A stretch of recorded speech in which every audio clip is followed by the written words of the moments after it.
Welcome to Storycraft Portal, where every story opens the door to a new world. Today's tale is one of love, trust, and a night that turned into a nightmare. Imagine this: a young couple, full of hope, steps into the evening on their very first date. Laughter fills the air, hearts race with new feelings. But by the end of the night, only one of them is left alive, covered in blood, with the other lying lifeless beside them. A jealous ex, a cold-blooded ambush, and a survivor haunted forever. This isn't just a story. It's a chilling reminder that sometimes love can cost everything. It started like a dream.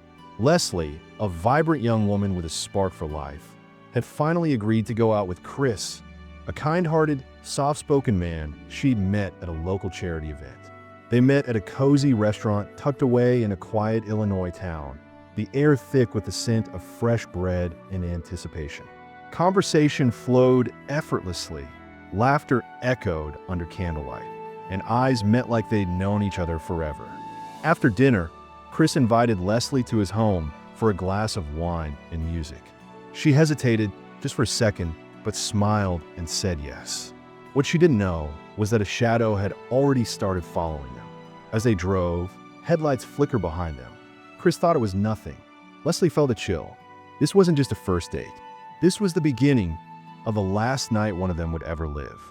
Chris's house was warm and filled with soft music, a small record player humming old jazz tunes. Leslie looked around. It felt safe, inviting, like he'd put thought into everything. They laughed again, glasses clinked, and for a moment, the world was perfect. But outside, hidden by the trees, someone was watching. The same headlights that followed them now sat silent across the street. Inside, Leslie caught a glimpse of movement through the curtain and froze. Chris walked over, peeked out, then shrugged. "Probably a neighbor," he said, but something in her gut twisted. The figure outside moved again, slow, careful, calculating. Across the road, a man gripped a pistol in his lap, breathing through clenched teeth. Jealousy had turned him into something dangerous. Tonight, he wasn't watching, he was waiting for the lights to dim, for the laughter to die down, for the right moment to strike. It came softly at first, one knock, then another. Chris paused mid-laugh and glanced at the door. "Probably a delivery," he said, but his brows furrowed. It was nearly midnight. Leslie stayed silent, uneasy. Chris opened the door a crack. No one, just shadows and wind. He stepped onto the porch, looked around, and found nothing but night. He shut the door and locked it. Then, bang, a loud thud on the back window shattered the quiet. Leslie screamed, and Chris ran toward the sound, heart racing. Glass cracked. Someone was trying to break in. Chris yelled, but got no reply. He grabbed his phone, hand shaking, but had no signal. Leslie was near tears. The music had stopped, and in its place, there was only silence. That silence was louder than any scream, and it was about to be broken in the worst possible way. Chris moved carefully toward the back of the house. Leslie stayed behind, her hands trembling, clutching a heavy lamp. As Chris reached the cracked window, a flashlight beam flashed into his eyes and then vanished. He blinked, stunned. That's when he saw it. A face, twisted, familiar, and filled with rage. "Bobby," Chris muttered. Before he could process it, the glass shattered inward. A figure lunged. Chris tackled him, but Bobby was ready. The struggle was vicious. Leslie screamed again and tried to call 911, but the phone still had no service. She watched in horror as the man pinned Chris down. Then a shot rang out. Chris gasped. Blood. She couldn't move, couldn't breathe. Bobby turned his face toward her, eyes wild. "He took everything from me," he growled. Leslie knew she had seconds. She ran. Not toward the door, toward the bedroom, toward a locked drawer. Leslie had been here once before, briefly, enough to remember Chris mentioning a gun he kept for safety. Her legs moved before her mind could catch up. She burst into the bedroom, threw open the drawer, and found a small handgun wrapped in cloth. Her hands trembled as she loaded it. Chris had shown her how once, jokingly. It was no joke now. In the living room, Bobby screamed her name. "You think you know him? He's a liar." She stepped out slowly, shaking. Chris lay still, blood pooling beneath him. Bobby's eyes locked on hers. "You won't shoot," he hissed. But she did. Once. Twice. He dropped to his knees, clutching his chest. Sirens wailed in the distance. A neighbor had heard the shots. Leslie fell beside Chris, begging him to breathe. He blinked, barely. Alive, but broken. And behind him, the nightmare was far from over. The sirens grew louder, red and blue lights bleeding through shattered windows as officers stormed in. Bobby, barely alive, was cuffed and dragged out. Chris was rushed to the hospital, unconscious but breathing. Leslie sat in the hallway, her clothes soaked in blood, her hands still shaking. Hours passed. A detective approached, kind-eyed but blunt. "Do you know who he was?" She nodded slowly. "His name is Bobby Tarr. He's my ex-boyfriend." The detective's face tightened. Bobby had a record, prior stalking, assault. Leslie had never reported it. "He was obsessive," she whispered, "but I never thought." Her voice cracked. Meanwhile, Chris remained critical. Doctors weren't sure he'd make it through the night. In the cold, sterile hallway, Leslie felt everything crashing down. She wasn't a victim. She was the thread tying this horror together.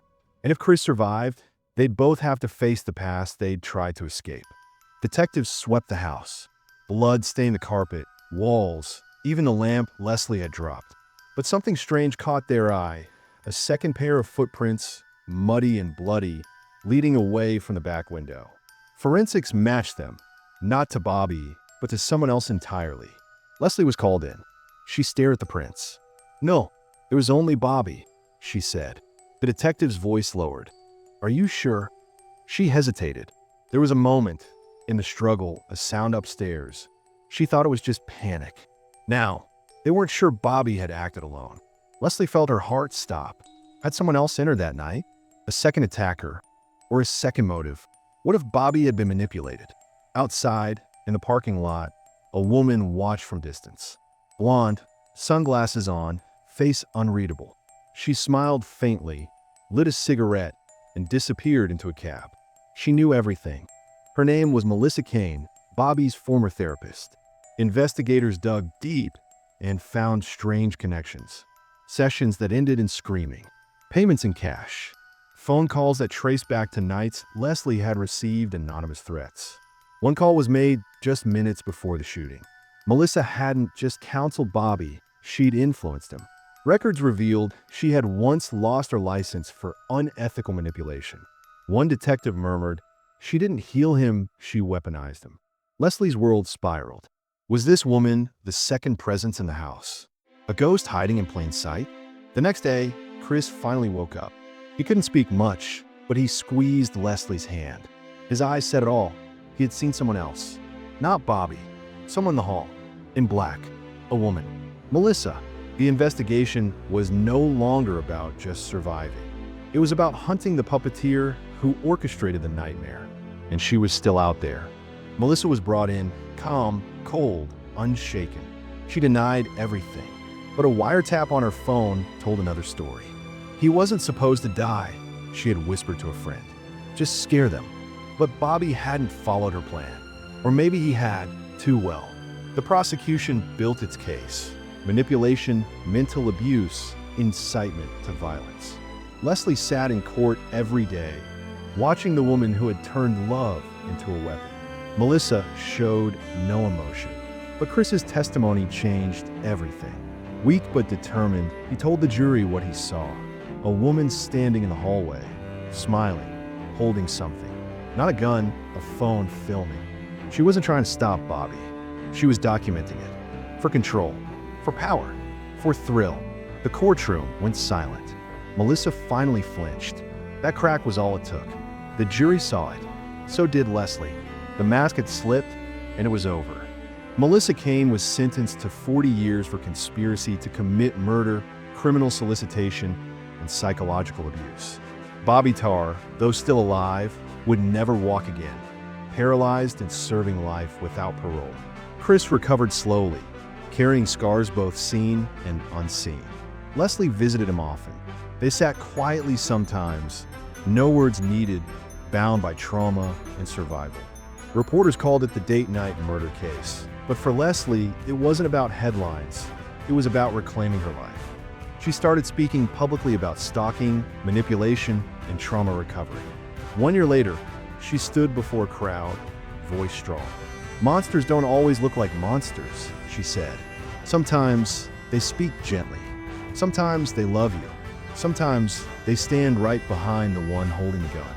And in that moment, the story ended not in silence, but in strength. Case closed. Justice, finally, was no longer a whisper in the dark.